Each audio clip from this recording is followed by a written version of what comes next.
Çox gözəl. Sizə də mən öz təşəkkürümü bildirəm ki, bu əylə üçün ünsiyyətdə olmayla bu sərgini açmışsınız.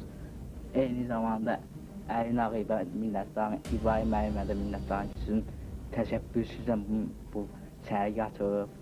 Minnətdarım. Sağ olun, siz də sağ olun ki, belə işlər görürsünüz. Cənab Prezident, mənim sizdən bir xahişim var. Mən deməli sərgi salonu açmaq istəyirəm.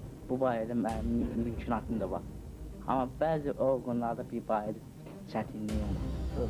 Yəni ki, evimin altında mən orqanın 2-ci mərtəbədə. Amma evimin altında deməli parklarda yeri var. Onu götürüb mən istəyirəm ki, sərgi salonu edeyim. Bu barədə Arif müəllimə də müraciət etmişəm teleqramana. Keçən ayın 2-si 810 numara teleqrama. Hansı Arif müəllimi? Arif Rəhimzadə. Mühüm məclisə. Rəhimzadəyə. Arif sizin müavinizə. Tanıyırız. Sizin gördüm deyirsin bana. Müraciət etmişəm. Havada göndərib Dövlət Əlillik Komitəsinə.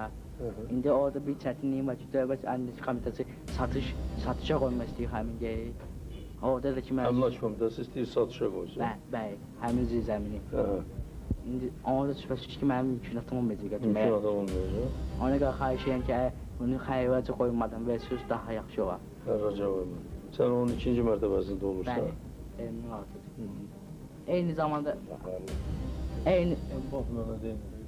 eyni zamanda Arif müəllimin də bu barədə çıxışı olub 96-cı ildə deyib ki, kimin evinin altında zirzəmi varsa o həmin adamı qalmalıdır, öz evə ictimai yoluna. Arif müəllim çıxış olsa bunu gərək biz yerinə yetirək. Çox sağ olun. Mütləq yerinə yetirməliyik. Çox sağ olun. Bir də ki, təşəkkür edirəm ki, 83-cü ildə siz İstiqlal Tərbiyə Mərkəzini açmışsınız. Həmin o məktəbdə mən oxumuşam 91-ci ildə.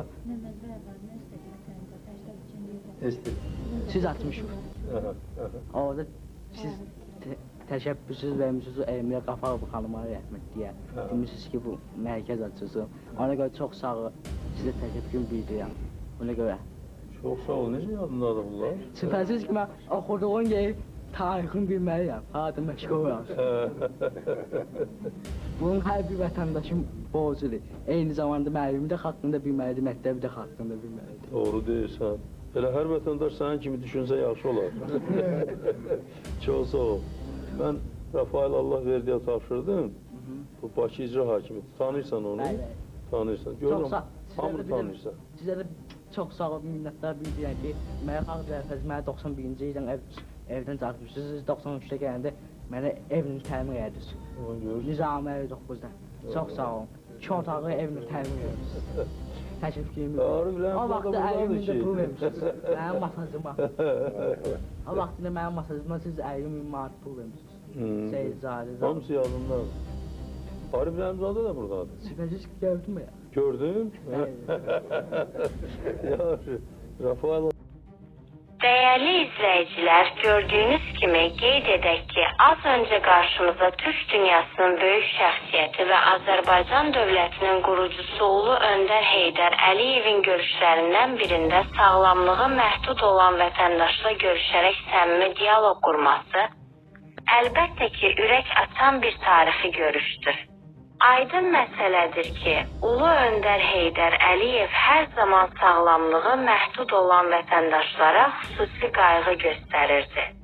İndi isə bizlərin demək istədiyi odur ki, gördüyünüz bu tarixi görüş indiki bir çox məmur və rəhbər olan şəxslərə nümunədir ki, hər zaman bu cür təbəqədə olan insanlara diqqət və qayğı göstərilməlidir.